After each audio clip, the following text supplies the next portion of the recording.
Why most of the students feel sleepy while they are studying? Now, this has been a huge problem for all the students who are studying, including myself. I still can remember when I was at school, I used to fall asleep right after I get a book to my hand. Do you have the same experience? I think yes.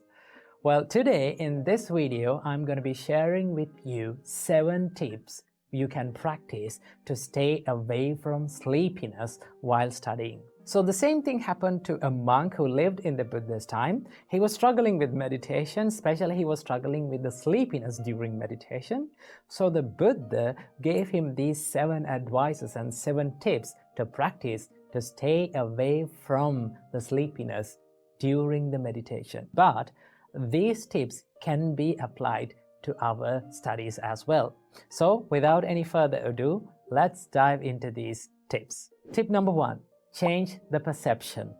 Sometimes the reason for our sleepiness is not where we study or when we study, but what we study, right? Sometimes the meditation that we are doing, maybe the subject that we are studying is not vibing along with our mind.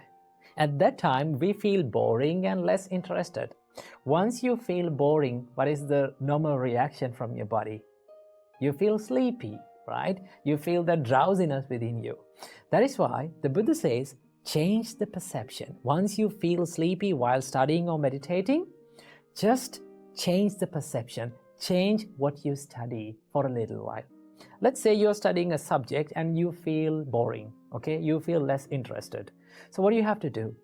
Change it to something that you feel interesting.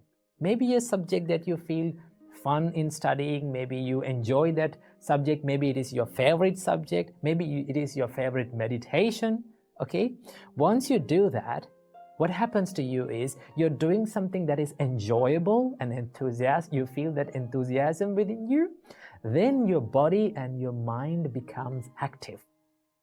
Okay, once your body and mind becomes active, what will happen?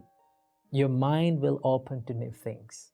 Okay, so when you spend a little while in that enthusiastic activity, maybe studying, maybe meditating, okay, then you can come back to the same thing that you've studied earlier and keep on studying, because at that time we gave our mind a little jump start to be active. Tip number 2, memorize it. The Buddha says, recall what you have studied and memorize it and examine it with your mind. When you examine something with your mind, when you recall something from your mind and you wisely reflect on it, what happens? Your mind becomes active, okay? Because you need that focus and you need that activeness in your mind to memorize it. Once you memorize it, what will happen? You stay away from that inactiveness or inactive state of your mind. Then it will help you to stay away from the sleepiness. So what you have to do, whenever you feel sleepy or drowsy, just memorize one thing that you have learned or recall something that you have learned. That is one thing that we can do. Tip number 3, reciting. Now, reciting is one of the best ways to stay away from sleepiness during meditation and studying. Okay? Now, when you recite something or when you say something out loud, it activates your jaw muscles and your mouth, and also when you recite something, you create those vibrations in your skull and it activates your brain. Okay, once your brain and your muscles are active, your jaw muscles are active, you feel some energy within your head. Okay, and then it will be very easy for you to study. And also when you recite something, it gives that activeness to your body, and then it will help you to stay away from the sleepiness. That is tip number 3. Tip number 4, the Buddha says, pinch your ears and rub your limbs. Now when you pinch your ears and rub your limbs, what happens is your muscles get a good blood circulation and your body becomes active. Once your body becomes active, then your mind becomes active. Then you will be less sleepy and you can stay away from sleepiness by doing this. So this is something that very simple that you can do to stay away from sleepiness. Tip number 5, the Buddha says, get up from your seat and wash your eyes with cold water and look at the night sky. Especially if you're studying at night, maybe you're meditating at night, right? If you feel sleepy, you can go outside and look at that night sky. Enjoy the nature, enjoy that breeze. Okay? Once you stay in the nature for a little while, you feel so much refreshed. And then you can come back to studying and meditation and keep on doing it. So nature can make our body so much refreshed. Keep that in your mind. Tip number 6, the Buddha says, focus on the perception of light. Now, most of the time, when we are studying at night, the reason for our sleepiness is the surrounding. Okay? Sometimes some people used to study in a dark room, maybe in the darkness, okay, while having a little light on them. Okay? The reason for our sleepiness can be the darkness around us, because when the darkness surrounds us, we feel like sleeping because it stimulates our sleepiness. Okay? Because we used to sleep in the darkness, and then when there is darkness around us, it triggers our sleepiness. So what the Buddha says is, just when you study, focus on something that is very bright. Okay? Focus your mind on something that is very bright and think that you are studying. Imagine that you are studying in the daytime. Okay? When you're studying, always try to study under a good light source. And also you can imagine to yourself that I am studying in the daytime. Okay? When you imagine it and when you have that perception of light in your mind, then you will feel less sleepy. Okay? So that is one thing that we can do to focus on the perception of light. And we have come to the final and the 7th tip, and that is, the Buddha says, do walking meditation. Whenever you are meditating, okay, or when you are studying, if you feel sleepy, if you feel drowsy, just get up from the seat and go and walk back and forth with mindfulness. Okay? Focus on your bodily postures and bodily movements and go walk back and forth for a little while. Okay? It will activate your body as well as it will activate your mind, because we need a good focus to be mindful. Okay? Once the mind becomes mindful, it activates our mind. So that is one way that we can stay away from sleepiness, to do the walking meditation. So, okay? So as students, you all can do these things. Let's say you tried all of these 7 tips and none of them worked for you. Okay? You still feel sleepy. Then what we can do? The Buddha says, if none of them worked for you, that means you really, really need a sleep. Okay? So that is why the Buddha says, then you can go to bed mindfully. Okay? Being mindful about the posture that you are going to sleep, and you have to remember to yourself that right at this time, okay, maybe after 1 hour, I'm going to wake up. Okay? When you do that, when you remember to yourself that the wake up time, then it is very easy for you to wake up. And also remember, most of the time, the students enjoy sleeping, okay, more than studying. Okay? It is all about our priorities. When we give the priority to study, we can easily study. When we give the priority in our mind to sleep more than studying, then you feel more and more sleepy. So that is why it is all about what you give priority to. Okay? So remember, so if none of those 7 tips worked for you, just have some rest and then go back to studies or meditating. So these are the things that we can apply to our daily life to stay away from sleepiness during studying and also during meditating. So apply these things and see what works for you. No matter how good we are, no matter how talented we are, there are certain times in life we are going to make mistakes. We are going to mess things up in life. In such times, one of the most common things that we do is we hate ourselves. And this self-hatred can end up in serious situations like suicide. See how many times we say, I love you to someone. How often we say, we say it often, right? But how often we say, I love myself. I appreciate who I am. This is something that we don't do openly. See, in Buddhist practice, the first step of spreading love and kindness is to practice love and kindness, or spread love and kindness to yourself.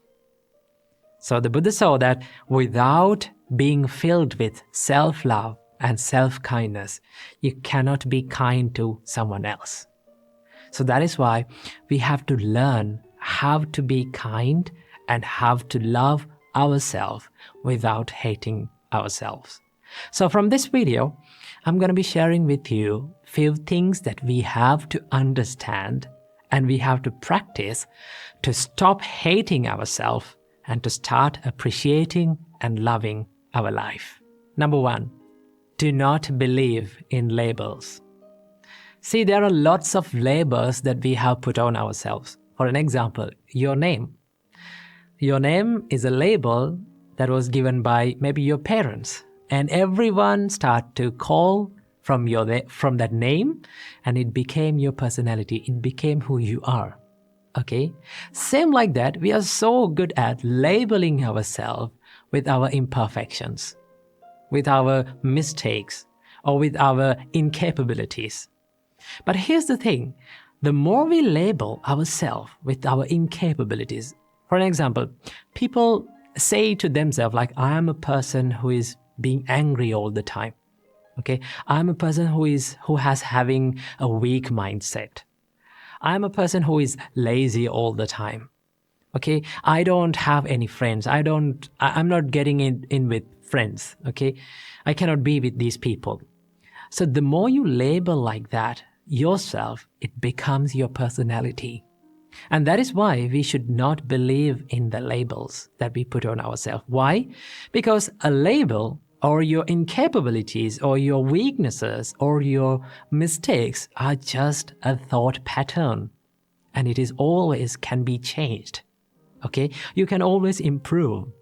And that is why we should not label ourselves with our incapabilities and our mistakes or from our weaknesses. We always have the chance to improve and to evolve. Number 2, learn to accept mistakes. Mistakes are the proof that says that we are trying in life and we are not willing to give up on ourselves. Every great person in this world has made mistakes and they have learned from their mistakes, and that is how they evolved and that is how they achieved the greatness. Always remember, the mistakes will never define your character unless you define your character with your mistakes. So do not let your mistakes to define your character. Always you have the chance to improve and move on and make yourself a good person and improve yourself. Believe in it. Number 3, stop criticism. This is something that is very important that we have to focus on in loving ourselves. Stop criticizing yourself. Stop criticizing others. Now here I'm not talking about the constructive criticism. I'm talking about the negative criticism, okay? Do not criticize others and also do not criticize yourself, okay? Why we should not criticize others? To put others down? In each and every time when we criticize someone, we give the message to our mind that we are better than them, okay? I am perfect than them. And you set standards to yourself. Most of the time, these are not realistic standards, okay? And when we cannot live up to our own standards, what happens to us? We hate ourselves. And that is how criticism steals the self-love and the self-value. And that is why we should not criticize anyone. And number 4, believe that imperfection is beautiful. Just take a deep breath and look into this nature. Everything has that one nature that is the imperfection. From the little plant to the great mountain, everything is imperfect, right? There is no perfectly symmetrical plant in this world. There is no perfectly symmetrical mountain in this world. Everything has the imperfection. And as humans, we also imperfect human beings, okay? And also it gives the chance for us to evolve. It gives the chance for us to be more productive and be more successful. See, becoming successful and becoming happy is not a destination. It is not a perfection, right? It is always a journey. We have to keep improving ourselves. We have to keep becoming successful, becoming happy. It is a journey that we go through in this life. So when you accept the imperfections, no matter how good we are, no matter how talented we are, no matter how great we are, there will be always imperfections in life. When we accept it, we can focus our kindness and our love towards ourselves. And also, every single day, this is something that you can practice. When you wake up in the morning, just sit on the bed and think, no matter how imperfect I am, no matter what mistake that I do in my life, I'm not going to give up on myself, right? I keep improving myself. I keep making myself a good person, a happier person, and I will never let go of myself. This is not something that is called selfishness. Selfishness is expecting many unrealistic things from yourself, right? And then when you're not up to your standards, you start to hate yourself. And that is why when you truly love yourself, truly love your imperfections, and truly love who you are and accept who you are, you get the chance to improve and you get the chance to evolve. And these are the things that we have to keep in mind in order to practice the self-love and improve the self-value.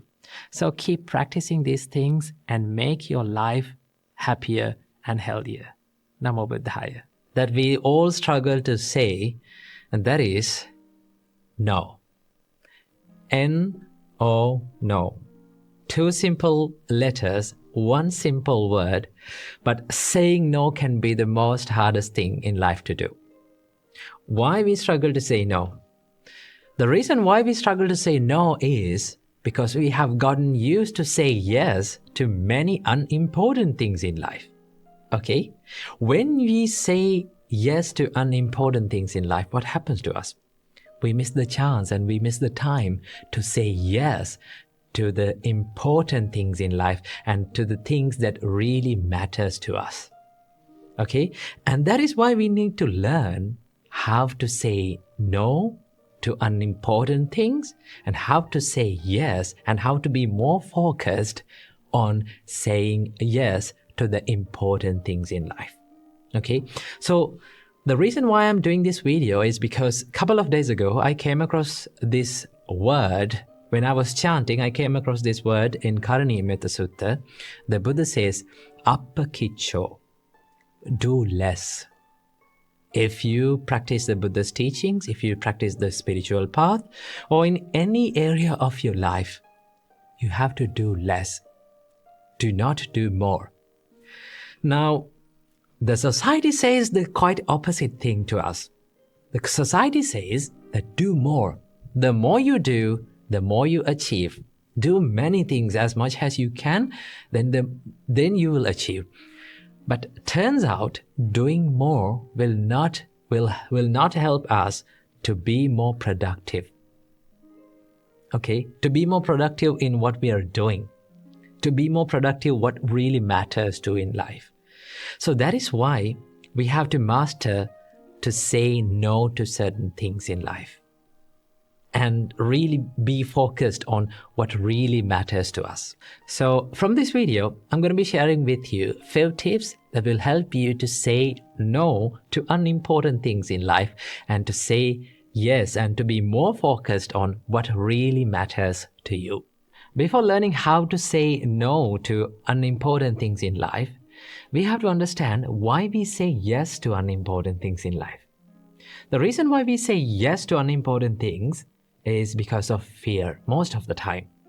Sometimes it is because of the fear of missing out. Sometimes it is the fear of letting someone down. Sometimes it is the fear of the only one to say no. Okay? Sometimes it is the fear of making the wrong decision. So that is why we say yes to unimportant things in life. And sometimes we say yes not only to the people, but also for the things in life. Okay? For an example, let's say you're studying. While you're studying, you have the mobile phone beside you. Okay? All of a sudden, you see a notification pops up on your phone. Now, you know that you're studying and you know that you have to be really focused on that. Okay? But you pick up the phone and you check what it is. Sometimes it is not necessary for you, but you check it and you say yes to that distraction. Let's say sometimes you plan to learn or to meditate in an evening. All of a sudden, you get a call from your friend and say that they ask for you to come with them to go shopping, maybe go to a party or to go to a walk.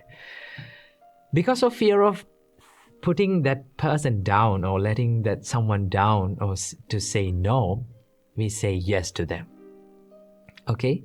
So when you say yes to them, sometimes we miss the chance and we miss that valuable time to be focused, to be more focused on what really matters to us. Okay? What really helps us to achieve our larger purpose in life. And that is why we have to learn how to say no correctly. So here are the few steps that you can help you to achieve that. The first step to saying no to unimportant things in life is to build a good self-awareness. Okay? You have to have a good understanding what really matters to you and why you say yes to certain things and why you say no to certain things. When you're aware of that, then you can easily say yes to important things in life and no to unimportant things in life.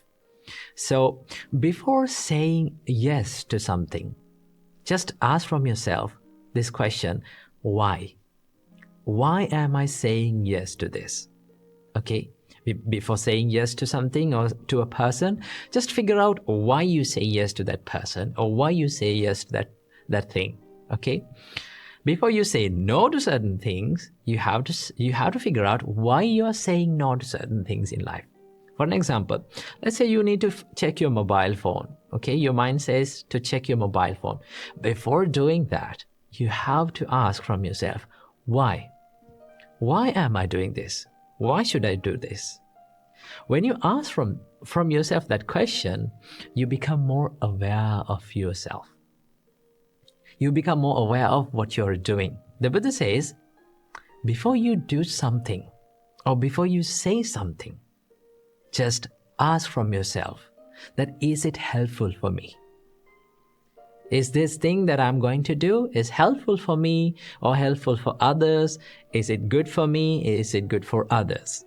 When you ask from yourself that question, and if you come to the answer that, yes, this is really worthy of saying yes.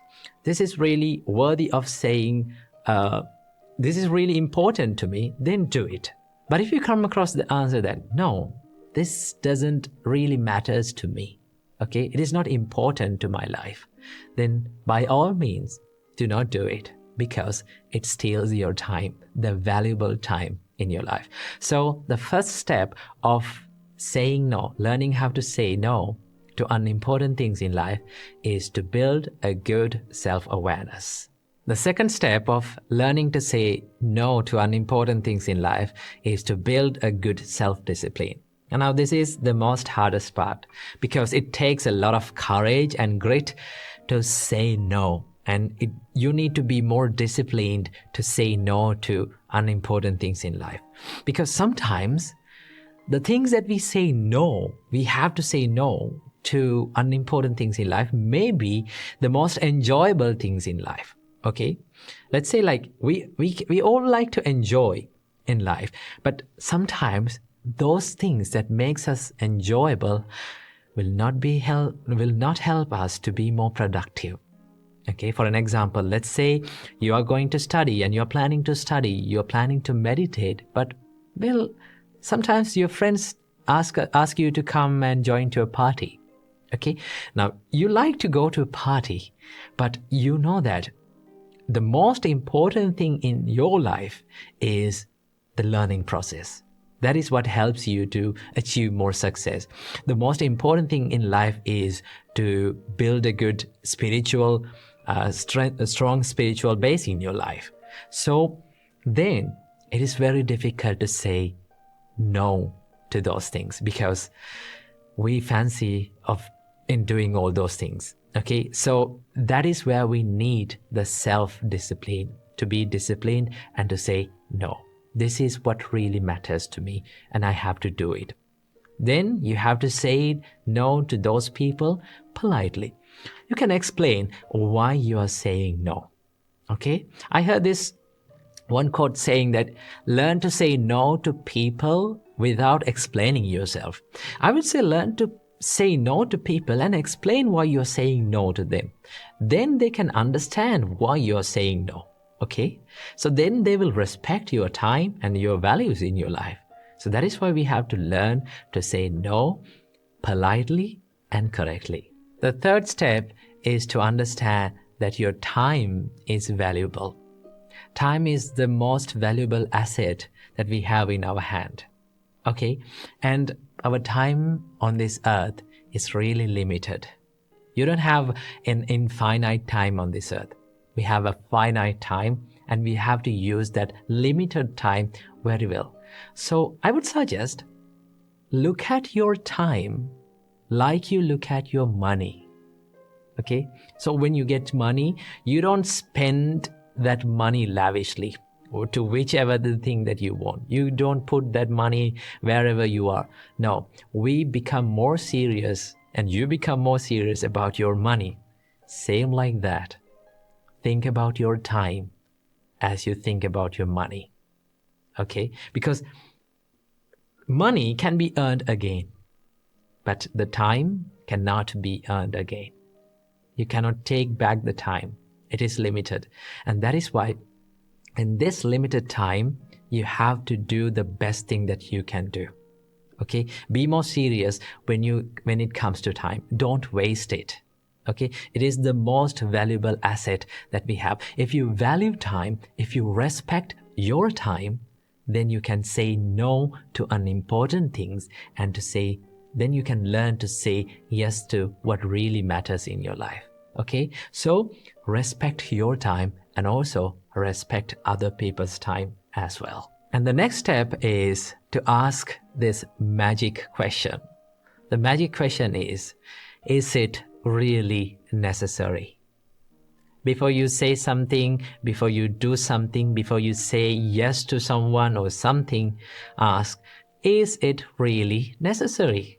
Do I really have to do it? Okay, sometimes because we say yes to unimportant things in life is because we don't know that we don't really need it. For an example, let's say you came back home after a tired day. Okay, and you say yes to social media and you scroll through and it steals maybe 1 or 2 hours of your valuable time. In that time, there is someone that is valuable that you can do. Maybe to talk with your kids, maybe talk with your parents, maybe talk with your children. Then you can be more engaging with them and do something valuable with them. Instead of hanging out in social media and wasting that valuable time, we can do something valuable. Before doing that, we have to ask, is it really necessary? Do I really have to do it? Then you can decide what to say no and what to say yes. Okay, so keep that in your mind. And the final step is to figure out what is really important to you, what really matters to you. Now, the most of the time, the reason why we say yes to unimportant things in life is because we haven't figured out what really matters in life. Okay, what really matters to us. So that is why if you have a good understanding, what is the larger purpose of your life, what really matters to you, what is really valuable in your life, you can be more focused on that and say no to other things in life that really never helps you to achieve the larger purpose in your life. So I would suggest take a quiet time in your day to figure out what really matters to me today. What should I do and what is the most important thing that I should do today to achieve the larger purpose of my life? In that way, you will have a good understanding what really matters in your life and the things that don't really matter in your life. And be more focused in doing those things. Sometimes it is more enjoyable doing unimportant things in life. But although it is enjoyable, although it is hard to say no to all those distractions, we have to say no to them, because those are the things that prevents us engaging and achieving the larger purpose in our life. So finally, these are the tips that you can practice to say no to unimportant things and to say no to distractions in your life and to be more focused on what really matters. So finally, saying no can be really hard. I know it is really hard, but in order to achieve a happy life and a calmer life and a more disciplined life, we have to say no, and we have to learn to say no to unimportant things in life. So practice these little tips and then you will be happy in your life. Namo Buddhaya. Now, one of our viewers have asked a question from us, that what is true love according to the Buddhism? Well, when we talk about the topic love, remember, as humans, as beings in this world, we all seek love and affection in our life, right? All living beings needs love to live. So when you talk about the topic love, it is a vast and a broad topic, right? Love can be found in many ways. But the basic and the base for all these kinds of love is the kindness and the compassion. But most oftenly, people may misunderstand the love and the attachment. Right? When we come to the topic of love between the partners, the male and females, boys and girls, many of the boys and girls, they doesn't know what is true love and what is attachment. Now there is a distinct difference between true love and attachment. So what is that difference? Well, when someone loves another person, he will say, I need you to be happy by being with me, right? In the other hand, if someone being attached to some person, he will always say that why are you not making me happy? Right? So there is a big difference between these two expressions. When someone loves another person, he will say, I need you to be happy by being with me. That means you are trying to give something to someone, right? You always try to give the happiness to a person. But if you are being attached to someone, right? If you are developing lustful ideas towards someone, your mind will say, why are you not making me happy? You need to make me happy. So that is based on the selfishness, right?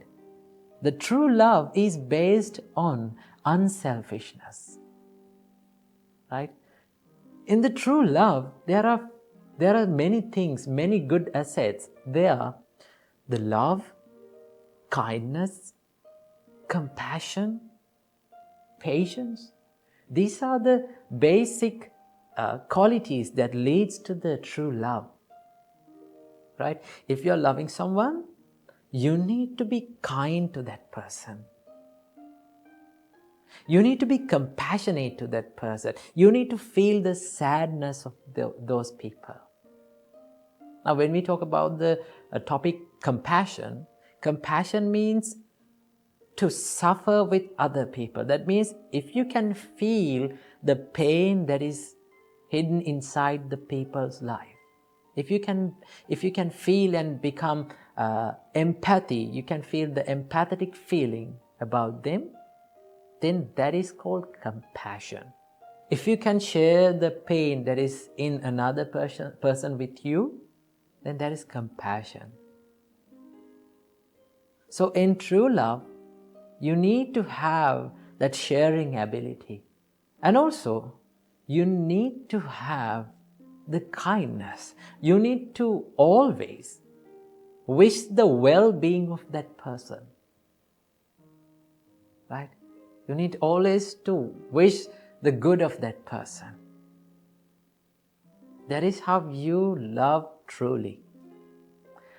Our great teacher Supreme Buddha gave a wonderful explanation for the love. Supreme Buddha said, Mata yatani yang puttang ayusa eka putta manurakhe. As a mother who loves her only child, you should spread that same love to every person in this world. So when we talk about mother's love, parents, they does not expect anything from us. Instead, they love us. Now, when we were small, right, we were doing so many terrible things to our parents, right? Have you seen that the babies do so many terrible things to their parents, right? They drag from their hair, they pinch them, they cry, they yell, but yet the parents still love their children. So when someone is truly loving someone, it's like they're holding them firmly and they're nurturing them, right? But if you are attached to a person, you always expect the things from others, right? You always expect the things that fulfill your desires, right? When someone is attached and when someone is being lustful for someone, that means he's always expecting to fulfill every fulfillment and desire from that person. You're not trying to give something, always you are trying to get something from that person, right? It's like you're holding on to something tightly, right? Suppose you are drawing a cow or a bull. You are holding that cow or a bull from a rope. So when that animal tries to escape, what you are doing is you are holding it tightly, right? The more you hold it tightly, you are the one who is getting hurt, right? You are the one who is getting hurt. If you can let go, what will happen? You are not getting hurt anymore. So when you are being attached to a person, you will always get hurt. And you will never fulfill your desires, because desires and sensual desires, they never get fulfilled. We cannot make ourselves satisfied from those things. Okay? So that is what you call the attachment. In attachment, you hold on to things tightly. There is a great quote that describes about love. If you like a flower, right? If you like a flower, you will pluck that flower. But if you love a flower, you will water the plant, that flower plant. So if you love someone, what you have to do, you have to say that I need you to be happy with me, right? I always wish the happiness of your life. If that happiness includes me, that is better. But if it is not, in that case also, I need you to be happy.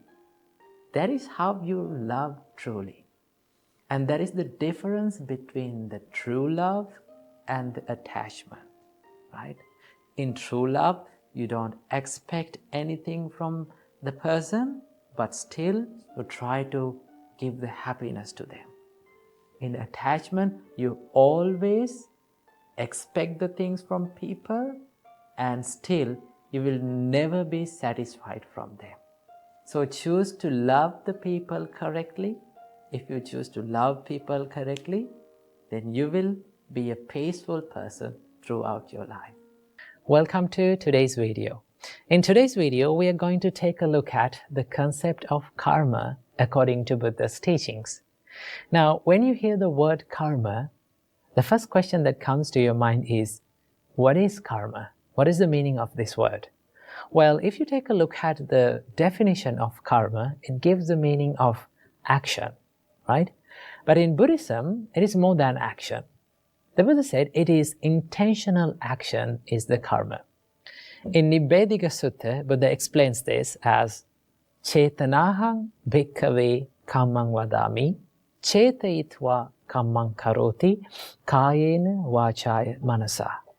Monks, I say that intention is the action, or intention is the karma. And intentionally or willingly, one performs actions or karma either physically, mentally, or verbally. That means that intention, chetana, or the intention, plays a greater role behind our karma. Now, according to the intentions, the karma can be divided into two types. Buddha said there are kusala karma and akusala karma, wholesome actions and unwholesome actions, right? Now, what is wholesome action? They are the actions, they are the things that we do with wholesome intentions, right?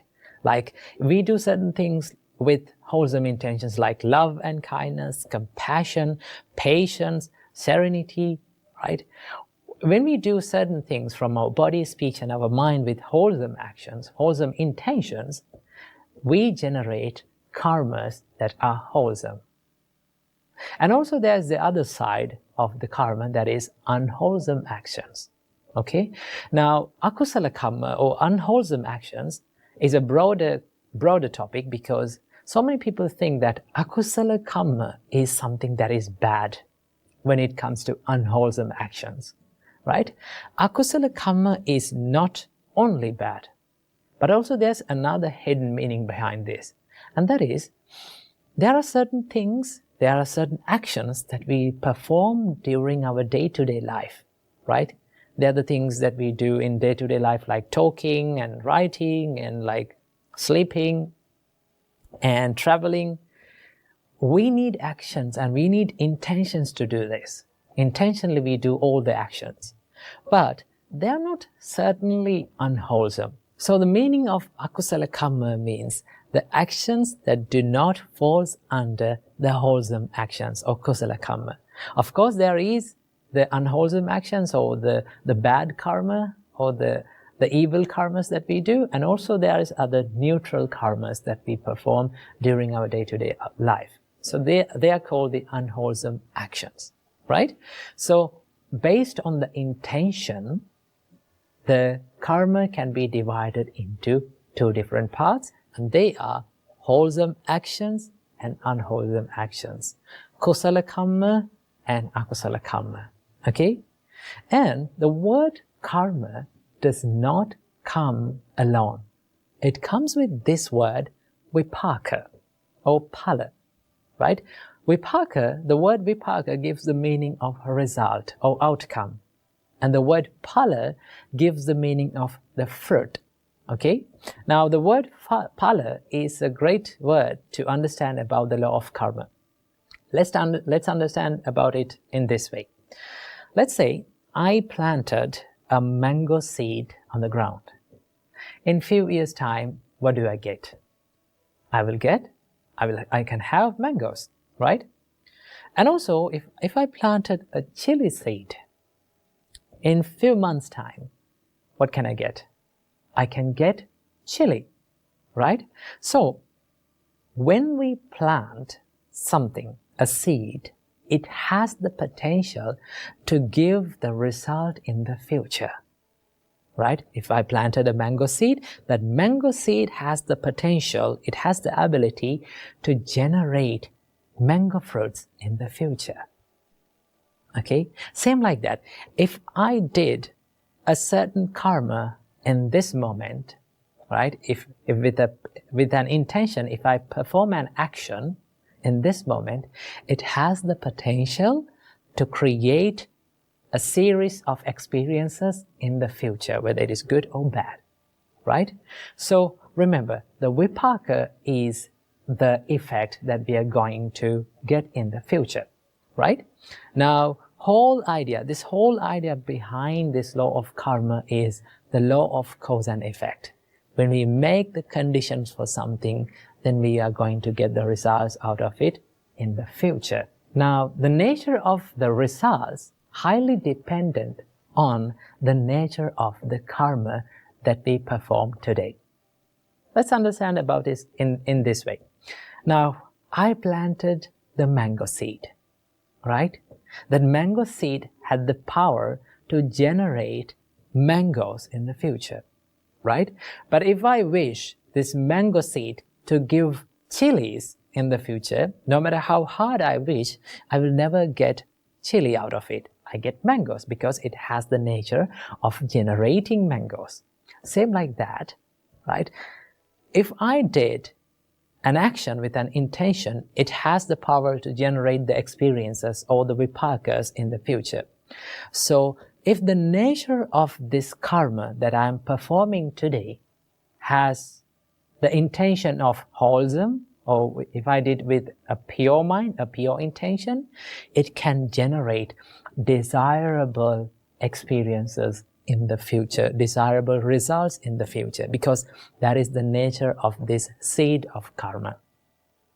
In the same way, if I did something unwholesome with an unwholesome intention, I will get unwholesome or undesirable experiences in the future, because it has the nature of generating undesirable experiences in the future. So this is the whole idea behind the law of karma. Now, why do we need to understand about the law of karma and how karma works? Now, if you had a good understanding about the law of karma and how karma works, it is very easy to be compassionate on others. And it is very easy to be compassionate on yourself. Right? There are certain things and certain experiences that happens due to our past karmas. Right? Now, according to Buddhism, we believe that we are coming from a long journey of rebirth that is called samsara. Now, in this long samsara, we have performed both good and bad karmas. So, in this life, we are going to get some sort of experiences from our past karmas. Okay? So, if you take a look at that, when the tough times comes, when the problems comes to your mind, sometimes people blame to themselves. People hate themselves and think like, I'm a bad person, right? I'm a bad person. I'm a negative person. No, right? Just because you performed a bad karma doesn't say that you're a bad person. Okay? Because each and everyone, we are living in this society, in this world, perform good and bad karma. Okay? So we don't want to hate ourselves. We can be compassionate on ourselves, right? Everyone is subjected to this law of karma. And also, if you have a good understanding about the law of karma, it is very easy to be mindful and be in this present moment. Why? Because sometimes we worry about the things that has happened in the past, right? We worry about the things that we have done in the past. And we think like, oh, I did this thing and my whole life is ruined, right? Of course, you cannot change the past, right? That is the truth. You cannot change the past. And also, you cannot stop the outcomes of the things that you have done in the past, or the results or the vipakas that you have done in the past. Okay? You cannot change it. What is within your control and what you can change is this present moment. And if you become mindful about this present moment, then you can create good karma, not the bad ones. So I hope you got a little understanding about the karma and how it works. So until next video, stay happy and stay safe. Once, a student monk went to his master and said, "Master, I can't live in this temple anymore. I want to leave this place and go to a peaceful and quiet monastery." Then the master monk asked, "Why? What's wrong with this temple?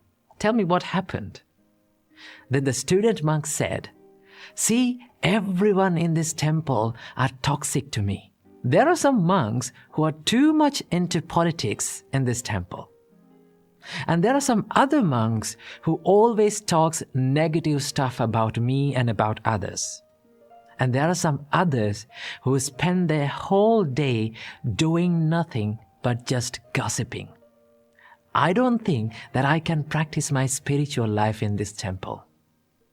Please let me go to a peaceful and a quiet monastery where there is no toxic people around me." Then the master monk said, "Okay, I will let you go, but before going, you have to do me a favor for the one last time." Then the student monk said, "Tell me, master, what should I do for you?" Then the master monk took a spoonful of water and gave it to the student monk and said, "You must carry this spoonful of water around the monastery and you should bring it to me. But here's the trick. You must never spill a single drop of water from it. If you can do it, I will let you go to a peaceful monastery." So thinking that the master will let him go to a peaceful monastery by completing this weird request, the student monk took the spoonful of water and carried it around the monastery, fully focused and without spilling a single drop from it. So after a few hours, the student monk came back to the master with a happy face and said, "Master, I did it. I carried this spoonful of water all around the monastery, even without spilling a drop from it. So now, let me go to a peaceful monastery." Then the master monk said, "Okay, my student, you are free to go. But before you go, just tell me one thing. While you were carrying the spoonful of water around the monastery, did you hear any of the monks talking about politics? Did you hear any of the monks gossiping about other people? Did you hear any of the monks talking negative stuff about you?"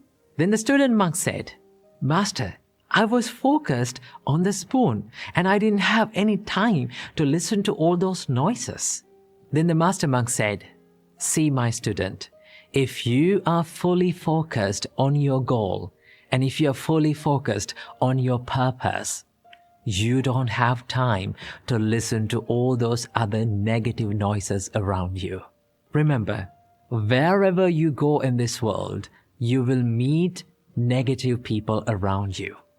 But if you're fully focused on your goal and on your larger purpose, all the other negative people and all the other negative words that you hear are nothing but just noises." Ladies and gentlemen, it is all about what we focus in our life.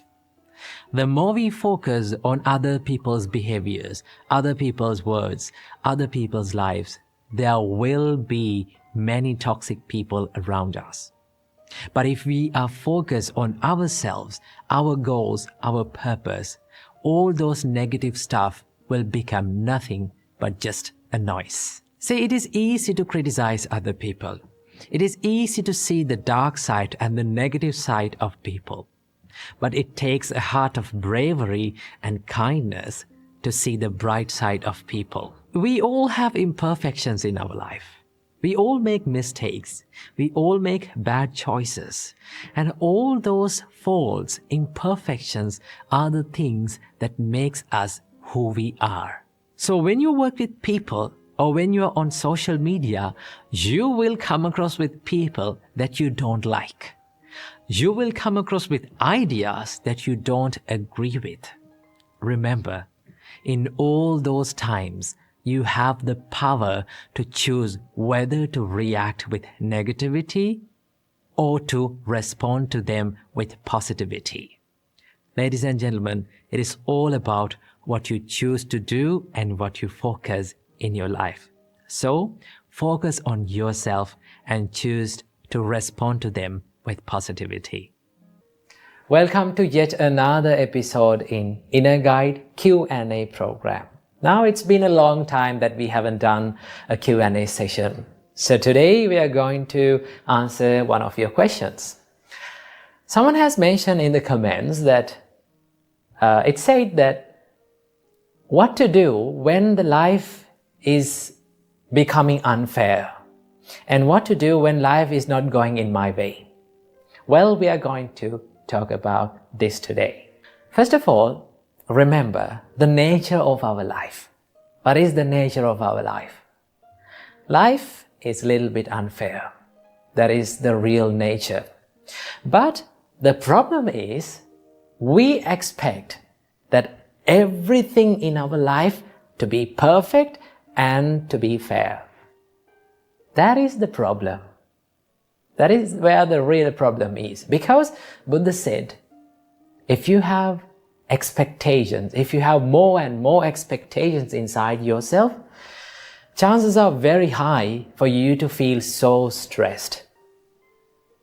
So remember that expectations stands for suffering. If you expect the life to be fair, you will suffer, right? So the nature of our life is, it is a little bit unfair. So how to face such situations, how to face unfair situations in our life? Well, I want you to do 3 things when you face tough situations in your life, right? These are very simple, but yet when you practice it, it is very hard to do that, but you can achieve it. Number 1, first of all, you need to realize what the situation is. That is the first thing that you have to do. If you're going through a hard time, right? You need to analyze about that and see what the problem is. Well, there are 2 types of situations in our life. What is that? First type of situation is the situations which are in our control. Experiences which can be changed by ourselves, right? And the second type of situation is the situations which are out of our control. We cannot do many things about that situation, right? So these are the 2 types of situations that we go through in our life. So first of all, you need to analyze and you need to see what the problem is, whether it is in my control or out of my control. Right? When you realize about the situation, then you can do something about that situation. Okay? That is the first thing you have to do. Analyze the situation. Number 2, if it is a situation that is in your control, just do something to change that situation. So, what are the things that are in our control? What are the situations and experiences that we face in our life and which are in our control? Well, if you face a bad time, if you face a stressful situation because of your own faults, because of a mistake that is within yourself, then you can change it. Because we own our mistakes. We are the owners of our mistakes, and the mistakes can only be changed by ourselves. No one can change that. Someone can advise you, someone can show you the path, but no one can make it correct than you. So, what you have to do, you have to change the situation. If it is your mistake, correct it. If it is your fault, then do something about it to change that situation. So these are the things that are in our control. Remember. Here's the third one.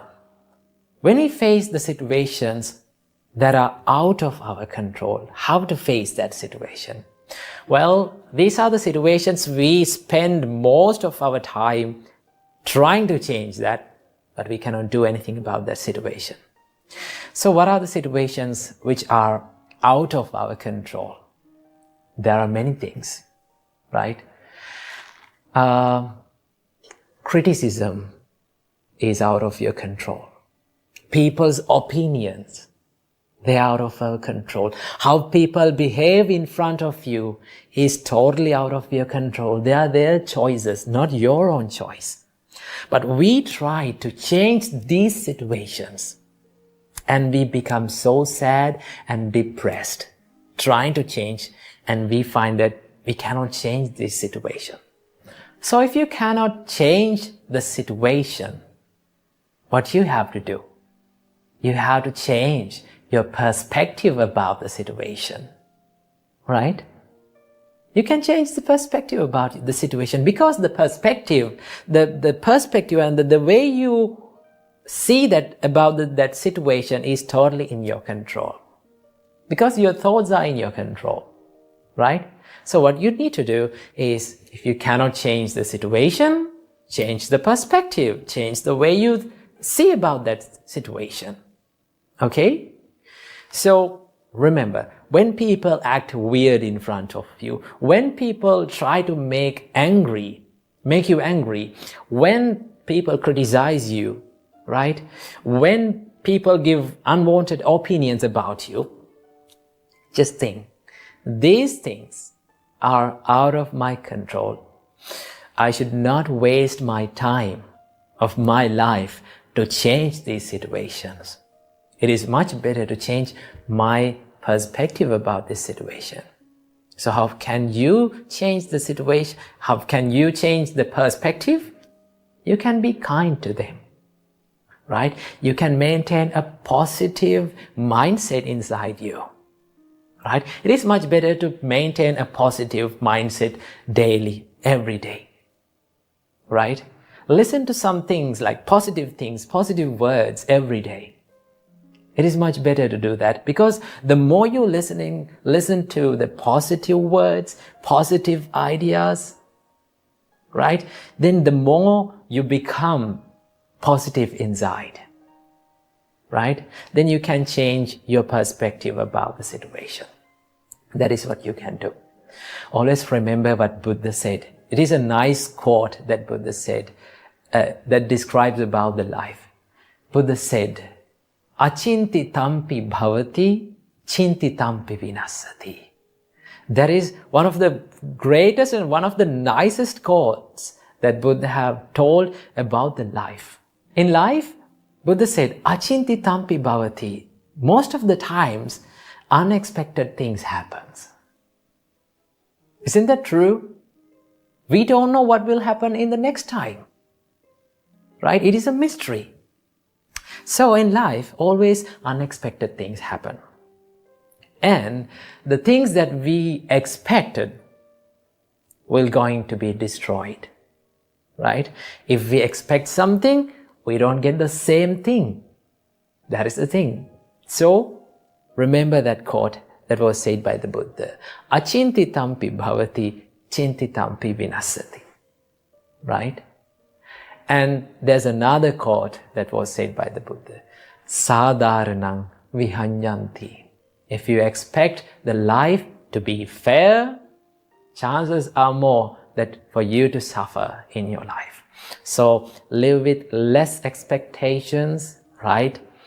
If you're going through a tough situation, just analyze the situation, realize about the situation, and if you can change the situation, do something about it. If you cannot do something about the situation, change your perspective. That is what you can do when the life is not going in your way. So make your life a peaceful one with the teaching.